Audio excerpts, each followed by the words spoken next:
Hey guys, how's it going? This is Natinator. Welcome back to your weekly dose of Creepypasta. Today we're wrapping up the two-parter story, once again with the help from the talented voice actor Terrance Nicholson. I hope you enjoy the conclusion to this one. Now, before we continue the story, I want to thank the members of the Coven over on Patreon. Shoutouts as always to the Disciples, Tiffany, Backwards D-Dog, Vera Ohio, Teddy Dog, Patrick White, Backa Puff, Bubbly Panda, Sammy Sama, Auntie Pat, Occupied America, and D-Master311. Thank you guys so much. I keep doing what I'm doing here all thanks to you. Now, as always, turn out the lights, get comfortable, and let the story begin.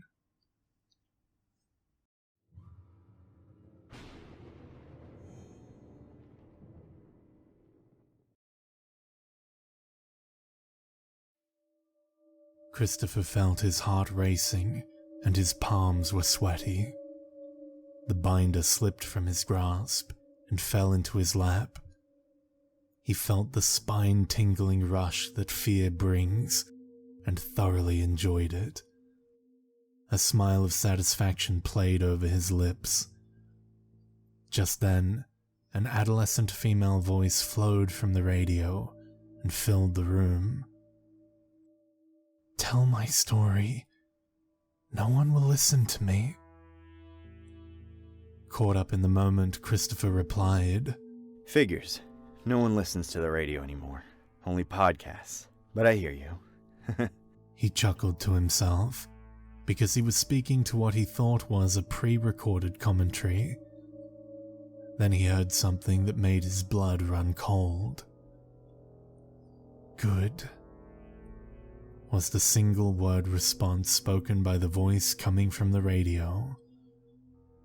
Startled, Christopher sucked in a gasp of air. He looked long and hard at the radio. Picking it up, he turned it all around. No cord to plug in. The back cover was gone, exposing wires and the internal workings of a normal vintage transistor radio. The housing for the batteries was empty, and the connections corroded. There was no device playing a recorded message. No way for the radio to receive electricity to make it function. Yet somehow, it was working. Elated, Christopher let out a yell of delight. He didn't know how the radio was reacting to him, but was confident it was by some remote control mechanism. He ran out to the control room. Brandon! Christopher cried excitedly. "What?" Brandon looked up at him with surprise. "I've got it! I finally got it, dude! A story worthy of a 10, a story that scared me!" Christopher was so thrilled he could barely get the words out. "Awesome," Brandon replied, smiling. He was happy to see his friend so animated. "I have to do it on tonight's live stream. Have you set that up? Are you ready?" Christopher asked, his words drenched with enthusiasm. "I know I said everything was ready, but I'm having some tech problems and can't live stream. I'll work to get it fixed for tonight," Brandon replied, then asked, "What other stories are you going to do?" "It doesn't matter. You pick them. I'll lead off with this one." A giggle escaped Christopher's lips. Brandon looked questioningly at his friend and then said, "Okay, I'll have him ready." "Sweet," Christopher squealed. With that, he quickly returned to his office to prepare for the show. Talking aloud to himself, he said, "I only have 5 until we start." Christopher set to work getting ready for the show. He was so excited he could hardly contain himself. Later that evening, Christopher was almost set for the livestream show. He was sitting in the sound booth getting his position just right. Brandon walked in, his face clouded. "What?" Christopher asked. "I haven't figured out the problem. the show won't be live. Brandon couldn't meet his gaze and looked at the floor. Christopher saw that Brandon felt bad. Brandon had been there many times during their friendship when he needed him. Gently, he said, It's okay, man. It's not a big deal. We'll record it and blast it out later. Pausing a moment, as a sly grin spread across his face, Christopher added, I've been posting about it since I read the story, telling listeners to get ready. That I had a story so scary it was a 10 out of 10 and it really scared me. Then he asked, You can set it up so that our followers can still comment even though it's a recording, right? Brandon's eyes lit up. Absolutely. They won't know the difference. He felt relieved that Christopher wasn't upset. I've got everything ready for you, he said with a smile. Excellent, Christopher replied. I'll be ready in a minute. He then walked to his office. Christopher picked up the binder and the radio and headed for the sound booth. Brandon gave him a questioning look. Props for the show, Christopher said. Brandon nodded. Christopher set the radio on the counter to his left and placed the binder directly in front of him, not realizing the volume knob of the radio was in the off position. He adjusted the microphone so that it was directly in front of his face. He looked up and could see Brandon in the adjoining control room. Christopher put on the headphones and gave a thumbs-up signal to Brandon that he was ready. Brandon motioned with his fingers a countdown, 3, 2, 1, then pointed to Christopher that they were recording. He was unaware that Brandon, as a surprise, had also set up a camera. The podcast would have audio and visual when it aired. Welcome, dear listeners, to another episode of Go Ahead, Scare Me, the podcast so terrifying you'll have nightmares for months. Many times I challenge you to send in a story that would scare me. We've received some really good stories, but none that truly scared me. None that made me not want to be alone in my bedroom at night, in the dark. None that sent chills down my spine. Tonight we have a special treat, ladies and gentlemen. I'm proud to announce that we have received a story that is a 10. It scared me and made the hair stand up on the back of my neck. It is outstanding. The creep factor is off the charts. I eagerly await your comments as you listen to this story. Christopher paused for effect and then said, Go ahead, scare me. Brandon launched a product advertisement, giving Christopher time to take a deep breath, a quick drink from his cup of coffee, and clear his throat so that he would be ready to narrate the story. At the conclusion of the ad, Christopher opened the binder. A single sheet of loose paper clung to the left side of the binder. He sucked in a deep breath. He was shocked to see the pages were blank. No. Where's the story? Where's the story? The pages can't be blank. It can't be gone. Christopher thought, fear gripping him.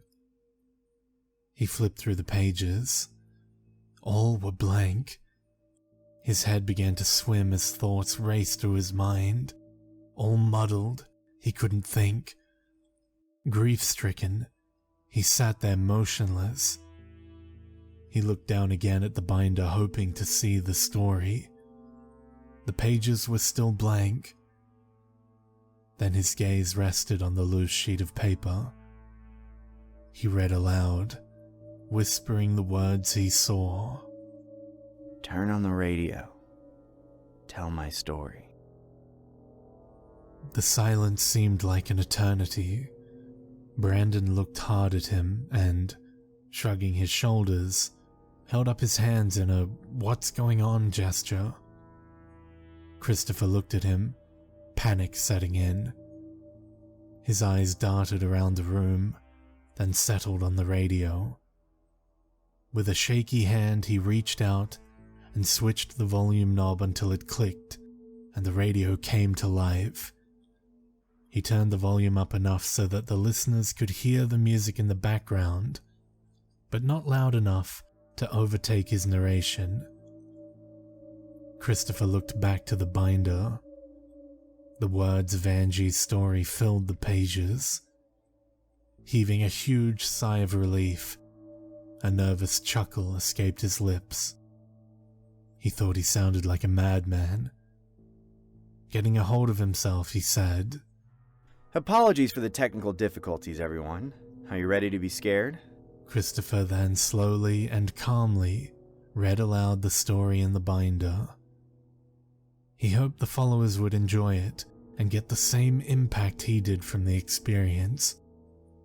As he read, a strange feeling overcame him. He felt himself floating, getting thin and weightless. Ignoring these feelings, he continued to read. It wasn't a long story, but it seemed to take forever. Has time stopped? He wondered to himself, while not missing a beat of the narration. Christopher was unaware the volume of the radio was getting softer. He felt an uneasiness take over his mind. Trepidation crept in. Even though he knew the course of the story, a stark horror rocked him to his core. It elevated with every word. It wasn't the tantalizing thrill from being scared for entertainment. It was sheer terror. A fear so overwhelming, it eclipsed everything else. Brandon watched in horror from the control room, as Christopher was getting smaller as the volume from the radio went down. His voice faded as he gradually diminished in size. The music from the radio had stopped. As he neared the end of the story, his voice was almost inaudible. Christopher was translucent, and then suddenly, gone. He had disappeared. Yanking off the headphones, Brandon leapt from his chair and ran into the sound booth. Christopher wasn't there. Brandon could see the steam rising from his cup of coffee. Frantically, he searched the room. The binder was laying on the counter next to the cup of coffee. The radio, now silent, was to the left of the binder. Brandon reached out and touched the seat of the chair. It was still warm. His heart was racing. Sweat covered his forehead. His heart was beating so fast, he thought his chest would explode. The radio broke the silence, and he heard one word from a familiar, yet odd-sounding voice. "Brandon." It sounded like Christopher. Mustering all the courage he had, Brandon asked, "Where are you?" A hollow, adolescent female voice, radiating from the radio, replied, "He's with us now." Brandon put his hands up to each side of his head, an involuntary motion as he tried to mentally process what he had just witnessed. He couldn't speak. His mind raced. Christopher had vanished before his eyes. Unable to cope, Brandon shook his head in disbelief and quickly backed out of the sound booth. In his panic, he collided with the door frame. Unfazed, he turned around and ran from the sound booth and down the hall, heading for the exit. He didn't realize that he was screaming. All the while, the camera and audio continued to record and had captured everything. The radio came to life, and rock and roll music from the 1970s filled the sound booth. 2 months had elapsed since his last recording session with Christopher, and Brandon felt anxious being back in the studio, the place where it happened. Brandon stood in the doorway of the sound booth, not yet ready to go inside. Followers of the podcast had been messaging him, asking when this fabulous story, rated a 10 out of 10, would be aired. Christopher's posts had done the trick. There were so many posts and comments it made Brandon's head spin. He'd responded to some, but was overwhelmed. Brandon resigned to a single post that stated he would be live streaming the audio and video of Christopher reading the story.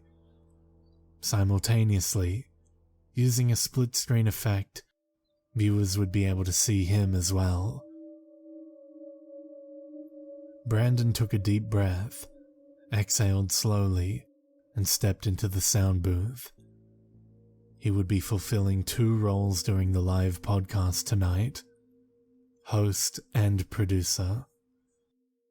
Yesterday he'd been in the control room and set up everything so he could run the show from the sound booth. He didn't want anyone else around, just in case.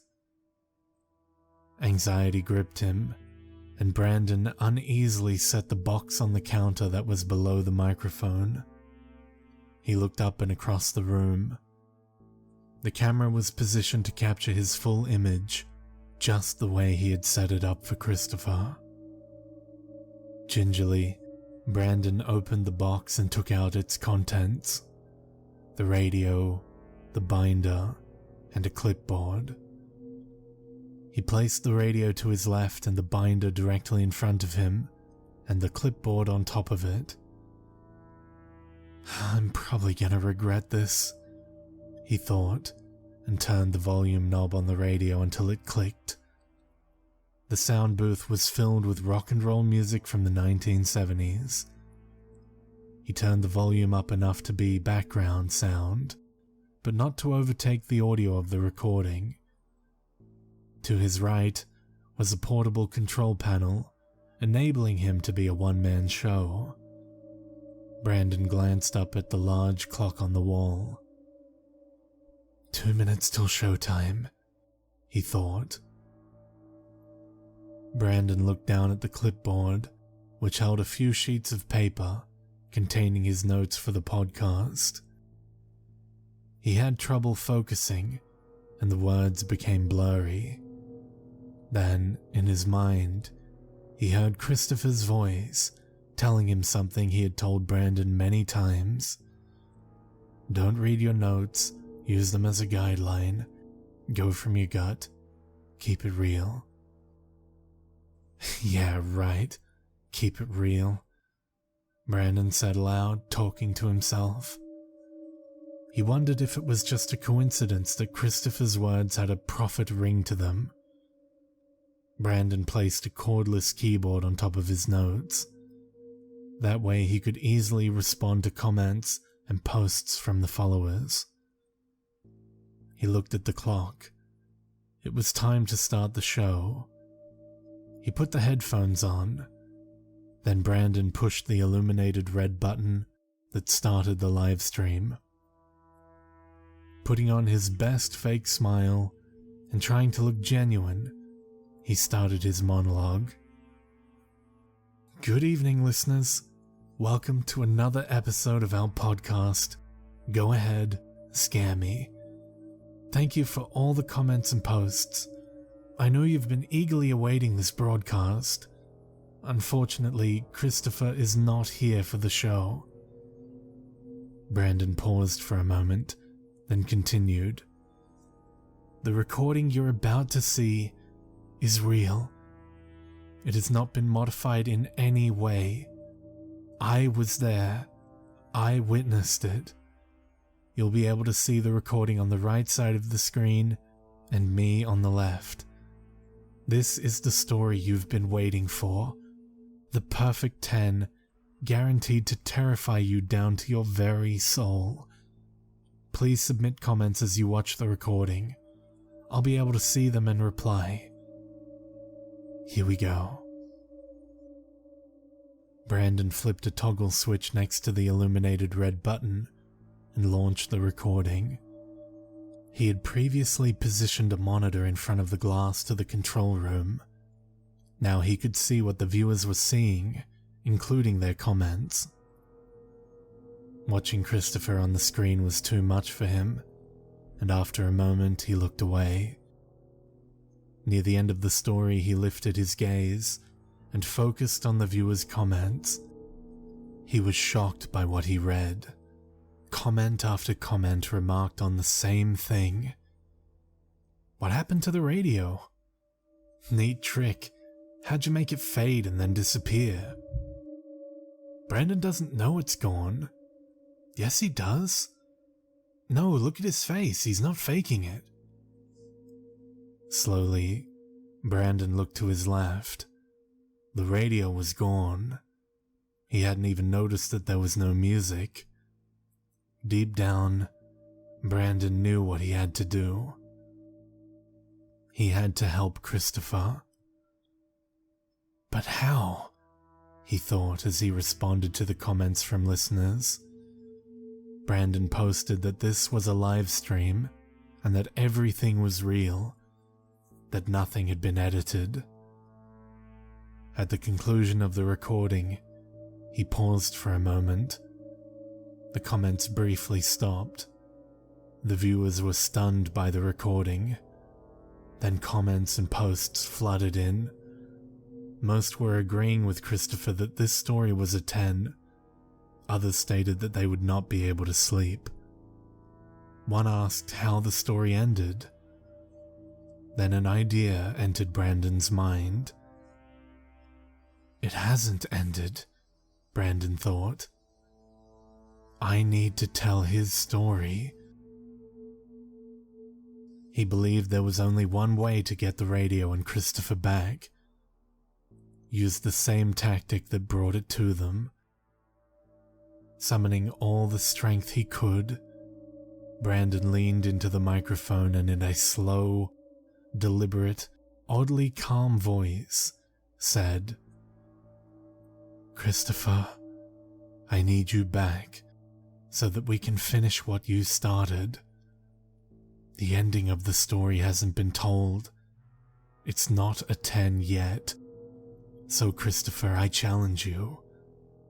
Go ahead. Scare me.